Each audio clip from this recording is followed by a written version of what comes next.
Hello everyone, Shroomraver here, and today I'm excited to bring you something a little bit different. It's sort of draft leaguey, but it's not quite the same. What we have here is some more League Wars stuff.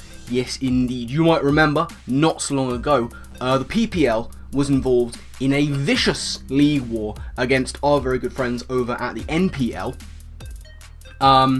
So that was cool. I managed to go 2-0 in my series. We did eventually lose that one. So now, what's happened is we've got another League War, and I won't be representing the PPL this time.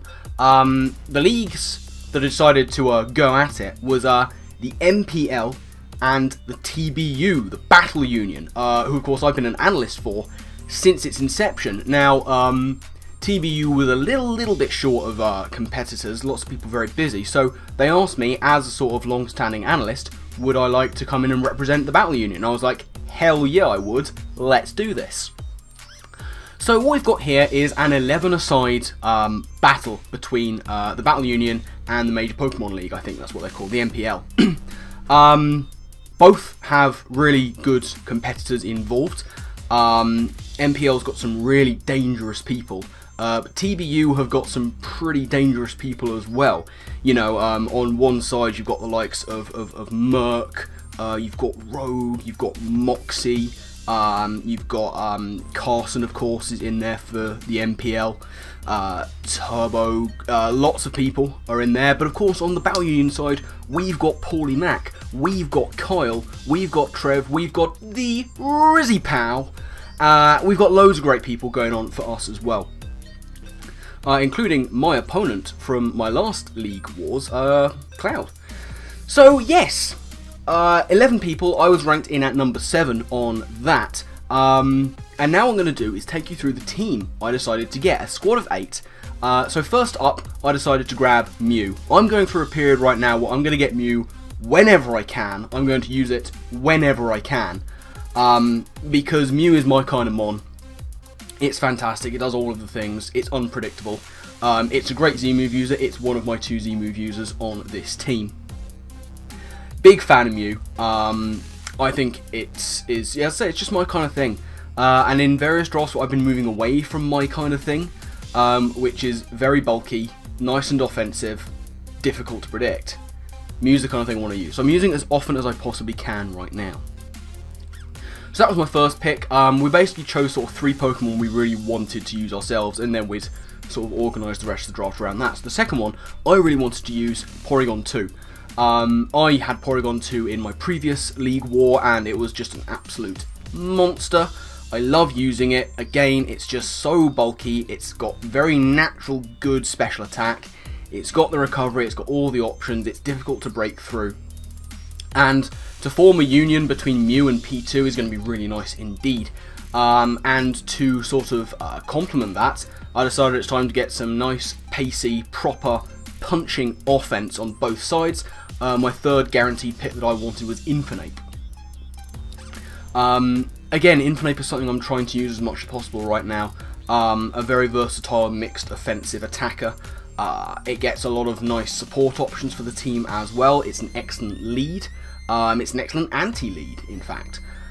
Great late game sweeper, fantastic choice mon, grabs initiative where it can. And again, not quite to the same extent as the likes of maybe Lucario, but it's sometimes difficult to know what Infernape's going to do until it's already started doing it. And it could be a good Z-move user, but not today, because my 4th pick in this draft is my other Z-move user. That's going to be Salamence. Salamence, weirdly, seems to slip under the radar, or at least used to, quite a lot. Not so much anymore, especially with the advent of those Z-moves. That Supersonic Sky Strike coming off Fly is hitting very hard, and suddenly Salamence is even more viable than it ever was. Not to say it ever wasn't, but it seems to be becoming more so. And again, it's something I really want to use. Nice and bulky, can go mixed if needs be. We'll have to see if I decided to do that in the battles to come. So 5th up, I decided to go with Tentacruel. Once again, something I used in my last League Wars. Very nice spinner, excellent typing. Has something that I really enjoy, which is that grounded poison, which allows you to get rid of the toxic spikes on switching, which is always nice. It just puts opponents off sometimes from having that kind of support on their team. Nice and specially bulky. Tanks the fighting hits that P2 doesn't particularly enjoy. And if you're going to go for a knockoff, Tentacle's one of those things. Doesn't particularly mind not having an item depending on what it is. And it can go offensive. That base 100 speed is nothing to mess with, and it's my third one of this team that has base 100 as a speed. So for a defensive one, that's quite nice as well. Next up, it was time to just get some brute strength into the team. Don't mind too much about the speed, just get the power. And that is going to be Diggersby. I haven't really messed with Diggersby too much. In fact, I've used Bunnelby more than I have Diggersby, but it has to be said, and it can't be denied, Diggersby is a massive threat.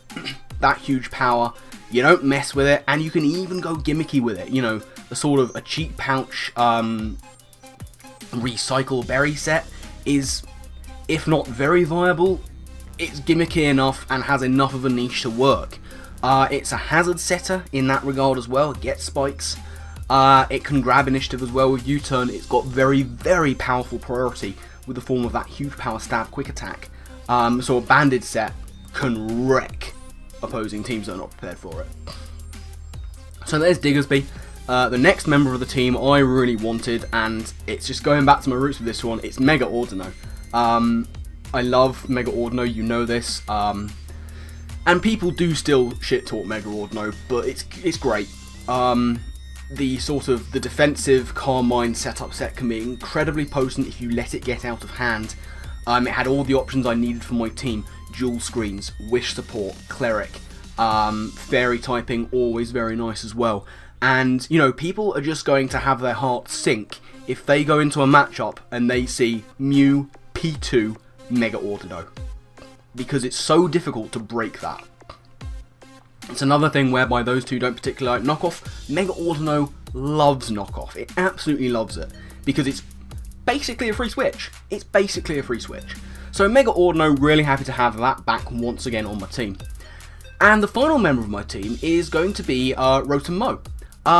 Again, I've never really messed with the Rotom forms, but I think what I have to start doing with Rotom forms is stop thinking of them as a dual type, and start thinking of them as an electric type that doesn't have those electric weaknesses, and it makes up for having none of those with a few other weaknesses on the side, but it's an electric type with coverage, is what I need to start thinking of Rotom forms as.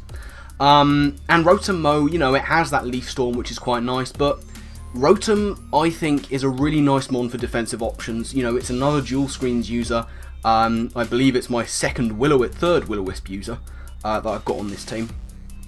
It has pseudo recovery and pain split. It's just tricksy. It forms that lovely Volt Turn core. I've got so much Volt Turn going on this team. You know, Mew gets both. Infinite gets U-turn. Diggersby gets U-turn. Rotom gets the Volt Switch. So yeah, it's a really nice sort of finish up to my team. So that's my team: Mew, P2, Infinite Mence, Tentacruel, Diggersby, Mega-Audino, and Rotom Mow. Now, my opponent up against me, ranked number 7 for the MPL, is going to be Gregulator. My man Gregulator and the Los Angeles Clefable, or Clefables. I'm not sure which one it is, whether it's singular or plural, I'm so sorry. But yes, Gregulator, my opponent for this series. Once again, much like Cloud last time, not someone I knew particularly well. I knew Cloud a bit better, simply because I'd been an analyst for the Battle Union, so I'd had a little bit more experience with him. Gregulator, I didn't know very well at all. He's a friend now, which is nice, and his links will be down in the description, so make sure you check his side out. His side of these battles has already gone up, and it's fantastic. His content's great, so do go and check him out. But he was not someone I knew very well. I don't follow the MPL that much, simply on a case of not having too much time. I've been involved in so many leagues recently that I don't have time to follow ones I'm not directly involved with.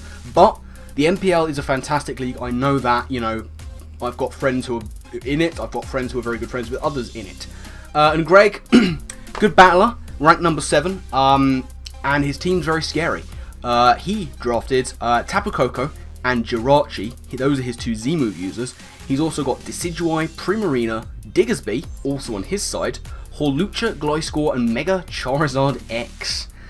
So you've got those 2 very powerful Z-move users. Tapu Koko is particularly dangerous because it can have that Guardian of Alola, and Jirachi, you know, Jirachi is just, in the Gen 7 draft meta, it's one of the best, like, without a shadow of a doubt. Megazard X is coming into its own even more so than it already has been. Decidueye is tricksy.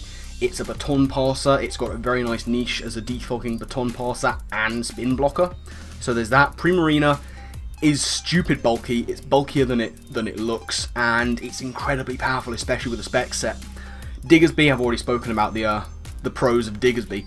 Hawlucha can be terrifying. If that thing can get set up, then it's almost guaranteed to be game over. Because that thing is stupid powerful. You get a Swords Dance up, you get the Unburden, you're good to go. And Gliscor is just annoying. You know, you think it's going to be easy to take down because of that quad weakness to ice, but then you go for an ice move and it lives it because it's a Gliscor, and then it toxics you and it gets its toxic heal and it roosts and it protects and it subs, and it's just annoying to try and deal with. But there are pros and cons with him having these kind of mons. Like look at his team. Much again like last time. His team is so weak to Mamoswine. You know, Tapu Koko, ground. Jirachi, ground. Decidueye, ice. Primarina, we'll get to that. Diggersby, ice. Hawlucha, ice. Gliscor, ice. Megazard X, ground. Now, I don't have Mamoswine this time, but I do have at least 2 things that get that coverage of ground and ice and can do it very, very well indeed. You know, Mew can go on both sides. You've got Earthquake, Ice Punch, or Earth Power, Ice Beam. Diggersby, huge power, stab, Earthquake, and Ice Punch. And both can get initiative when needs be, and I've got things that can try and take on the Primarina as well, certainly in the form of Rotom-Mow, and to an extent Mega-Audino, definitely Tentacruel. And then I've got just 2 big hitters in the form of Mence and Infernape and P2 to tank hits along the way. So I'm quite actually happy with the matchup I've got, but I've rambled on for long enough about the team. What we're going to do is we're going to actually get into the battles that I had against Gregulator, or Claw of Hermos, or the Los Angeles Clefables, and what we're going to do is see exactly how these battles played out. So we're going to hop over into the first game right about now. Let's see how it went. Right, here we are, first battle. As you can see. The team I decided to bring, by the way, very quickly I'll go over it. We've got an offensive Assault Vest Rotom-Mow with enough pace to outpace, I think, the Primarina, a timid Primarina. So I can switch in, tank a hit, and try and get some initiative or try and kill it. There with Thunderbolt, Volt Switch, Leaf Storm, and HP Ice. We've got the Diggersby. This is an Agility Figgy Berry set. So I can set up an Agility. My Figgy Berry will give me back 50% of my health if I'm at that range. Earthquake, Ice Punch, and Gunk Shot. This hits his entire team for super effective damage.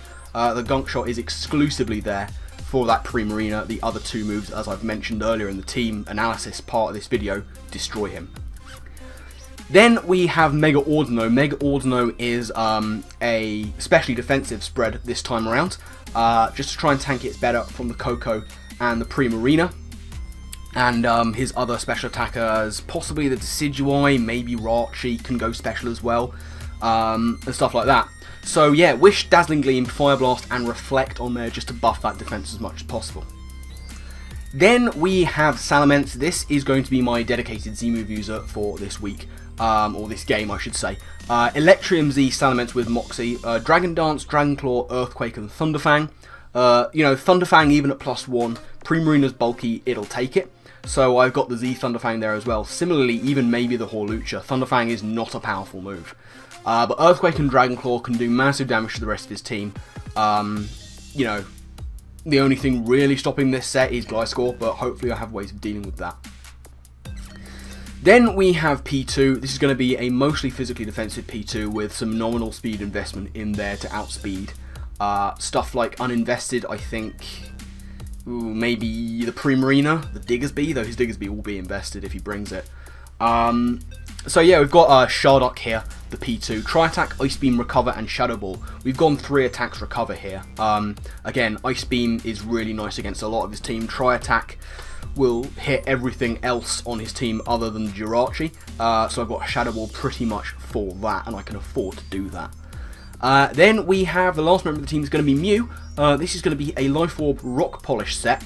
Earth Power, Ice Beam, Sludge Wave, and Rock Polish. This is basically the special version of Diggersby. As I said, I'm going to be focusing really, really massively on those 2 members of the team because they get the ground coverage, they get the ice coverage, and they both get poison moves as well. As I say, Sludge Wave is on there for the Primarina. This is going to be hopefully an endgame sweeper set.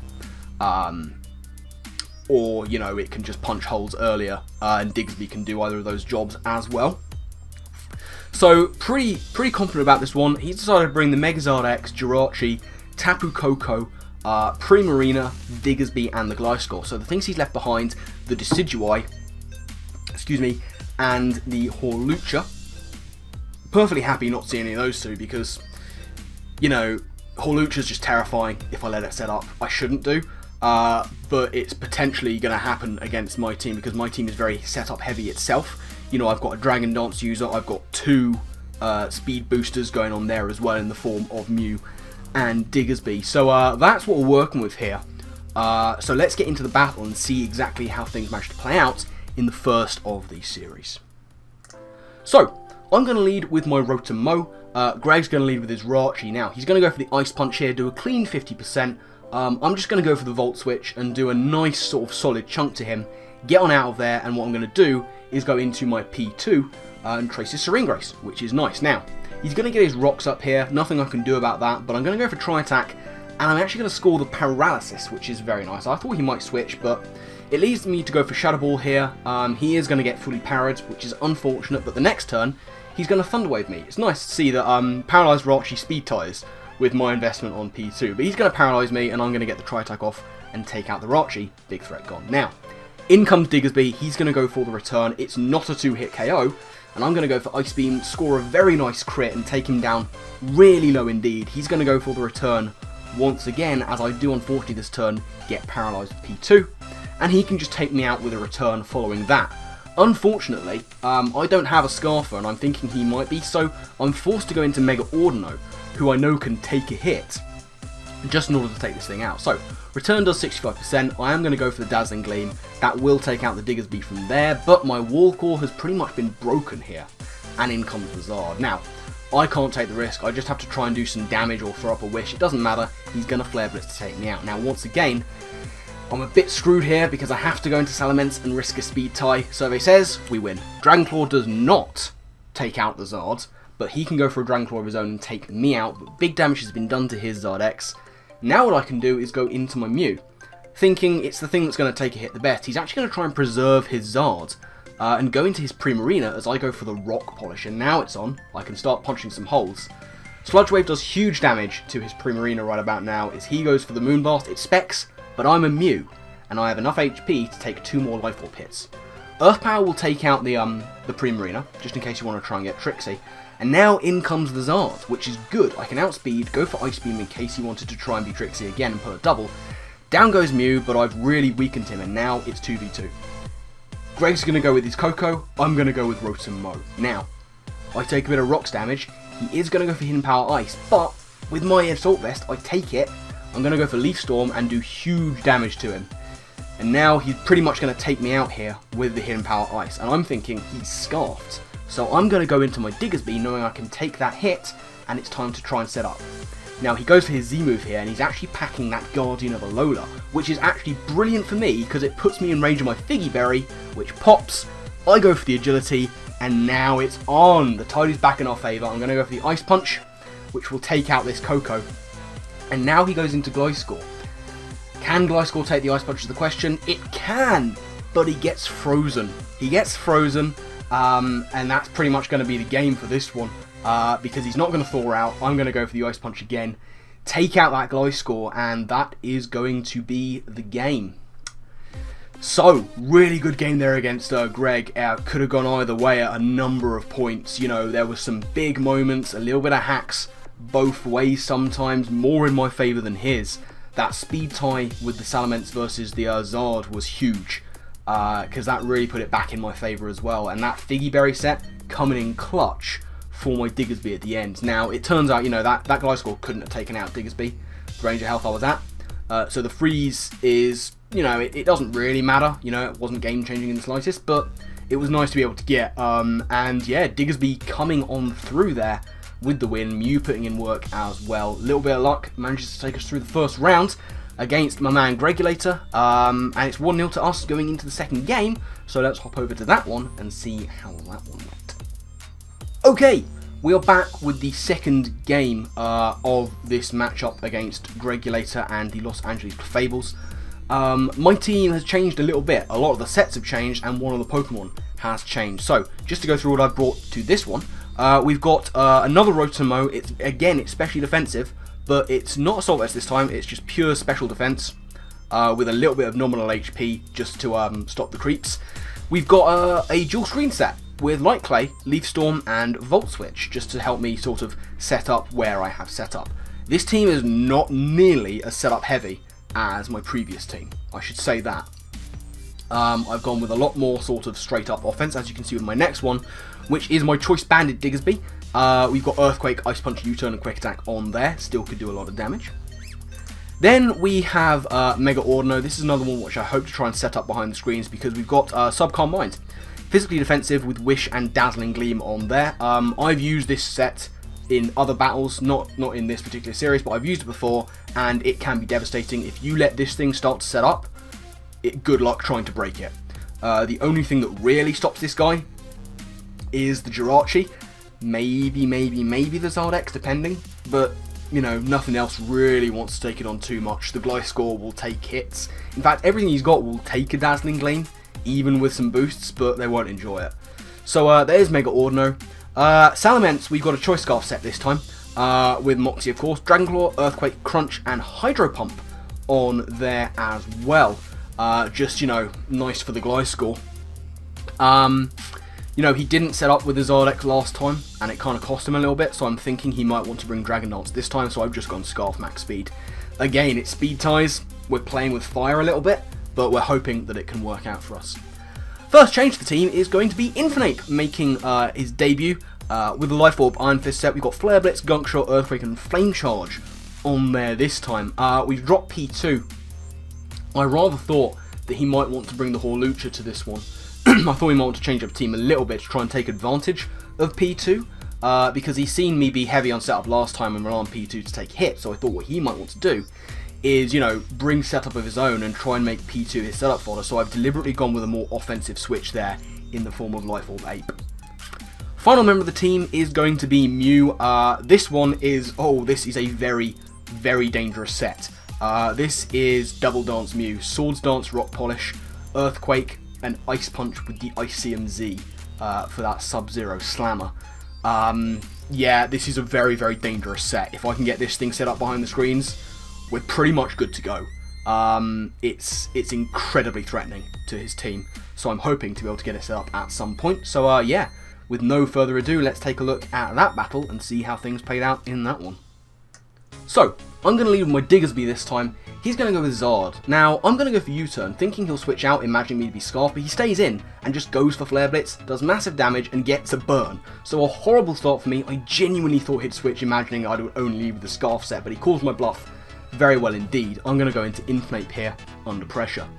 The Earthquake is really obvious. I'm going to go for it anyway as the Gliscor comes in to be immune to it. There's nothing I can do to this Gliscor, and this time he is that Toxic Orb set. Now, I'm going to go into my Diggersby just to sack it off here, as he pulls a double of his own, goes into his Primarina, and down goes Diggersby. So I've lost a big threat, but I've still got threats left. Now, in comes Audino. I'm thinking I can try and set up here. I Mega up, he's going to go for the Moonblast, do big damage, and get the special attack drop. So I'm getting hacked out a little bit. I go for Sub, because I can, and I'm going to throw up a Wish this turn, to try and pass it off, because Audino's pretty much useless at this point.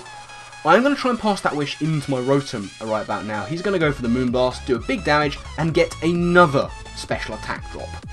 As I get my Wish back to full, which is nice, but I've been hacked out a little bit, and I need to claw my way back in. He goes into Gliscor. I am going to go for screens here. Light Screen up first, and as he switches into his Jirachi, I'm going to get up my Reflect. So the screens are up, they're there for a good long time. He's going to sub up. I will Volt Switch, it won't break the sub, but this does give me a very nice opportunity to go into my Infernape and start trying to set up my Flame Charges, which is what I'm going to do. That's going to break the sub, I'm at +1, Life Orb takes some damage, and he's actually going to go for the Toxic here, which is fine, it's not a Thunder Wave, which is grand. And now I'm ready to just start hitting the Flare Blitz button. In comes the Primarina, and ladies and gentlemen, it does not take this hit very well. That's a big old hit, and I'm taking big damage because I'm on a big timer, but I can still take this thing out with a nice powerful Gunk Shot. Down goes the big threat in the form of Primarina, and we're back to parity at 5 on 5. However, what he's going to be able to do is bring in the Diggersby. I see no reason to save this Inflape. It's got 1 hit left in it at best, so I let the Quick Attack take me out and realise he's Life Orb, which is good to know. Now, in comes Mew. I've still got some turns of screens left. I'm going to set up the Rock Polish as he's going to go for a turn. It's not a 2-hit KO, and now we can start doing some damage, because what I'm going to do right here is just go for my Z move. I'm just going to go for Sub-Zero Slammer. The crit does not matter, ladies and gentlemen. Down goes the threat that is Diggersby, and Mew is still in here. In comes Rachi. I'm just going to go for the Swords Dance as he goes for Toxic. I realise that there's no Thunder Wave coming my way. I've realised he probably doesn't have it. So now Mew is in with a Double Dance. I don't have a lot of time left, so I've got to do as much damage as possible. Earthquake does huge, huge damage, and he can't make a sub. And here is where I'm going to start making a few Lord plays. I have 2 hits left in me. He's going to switch out into his Gliscor. I'm going to see it coming, go for the Ice Punch, and do huge damage. Gliscor is weakened in a big way, but I have 1 hit left. He's going to go back into his Jirachi, which again I see coming. Going to go for the Earthquake. That's going to take out the Rachi. Mew's going to go down as well, but once again, he's punched massive holes in Greg's team. In comes the Gliscor. I'm going to go with my Rotom. Now, it turns out he's packing the Taunt. Doesn't want me to get a lot more screens, but I'm not taking chances. I just go for the Leaf Storm. That's going to take out the Gliscor. Now, however, this does provide Greg with a very nice opportunity. He's going to go into his Zard, set up a DD. My only chance here is to Volt Switch into Mence and win a Speed tie. I don't have a choice in the matter. I have to win a Speed tie or he beats me. That's the aim of it. And I win the Speed tie again. Mence, very well trained, wins that Speed tie with the Zard, and all he has left is his Tapu Koko. Now, I probably should have gone for Earthquake there, knowing I can't hit this thing with Dragon Claw, but it's fine. I can go into Rotom. He's actually going to go for the Nature's Madness. But what I can do here is tanky Hidden Power because I'm specially defensive, and go for the Light Screen. It's all I need. Because now he can take me out with the U-turn, well, that's fine. But with the Light Screen there, and the fact he's shown that he's not Life Orb or anything, I can go for the Earthquake out to me because I'm Scarfed. He has a Shooker, so he lives, but the Hidden Power Ice is not going to do nearly enough behind my Light Screen. I'm going to go for the Earthquake once again. Outspeed, take out the Koko, and that, ladies and gentlemen, is going to be the game. So yes, we win this series against Gregulator 2-0. Really happy with how the team performed. Yeah, I got lucky in this one, I won't deny it. You know, Mence winning 2 speed ties that kind of won those 2 games for me, basically. There's nothing more to be said about it. Those speed ties kind of won me those games. I got a little bit of hacks throughout some of the games as well, especially in the first one, I think. Second one, not quite so much. He got the better end of it in the beginning, but it wasn't really game-changing to a massive extent. So yeah, we do win this series, which is fantastic. I do in fact have the results of how this has affected the war as a whole. If you don't want to hear that, then I would suggest you close your ears or turn your sound off until I give you a very obvious signal, because I'm going to talk about how this has affected the war as a whole. So if you don't want to spoilers for that, turn your sound off now and look away so you don't lip read me. So results in like 3, 2, 1. You've had enough time to turn off your sound if you don't want to hear this. This was actually a potential deciding game for the entire war. If I won that game, Battle Union wins, and I did, so that was the one where the Battle Union actually won the war as a whole, which was great from a personal angle, you know. I've had a lot of bad luck in League related and draft related things, so to be able to actually take the war winning game was fantastic. I was really happy about that. So no, you can come back now, come back and turn your sound on, ladies and gentlemen. So yes, that's how it affected the war, and yeah, we're going to pretty much get out of here now. So thank you all very much for watching. I do hope you enjoyed. Make sure you go down into the description and check out my man Gregulator. His links will be down there. Do go and check them out. You'll see his side of this, just to see sort of his views on this one and all his other fantastic content, which I encourage you to check out because it is great. So yes, do that. But yeah, that's pretty much going to be it from me. I've rambled on far too long and I'm dying of heat, so I need to turn my fan on as soon as possible. But yeah, that's going to be it. I've rambled on for long enough. So my final thank you to you all for watching, and I guess with that, I'll see you next time. Laters.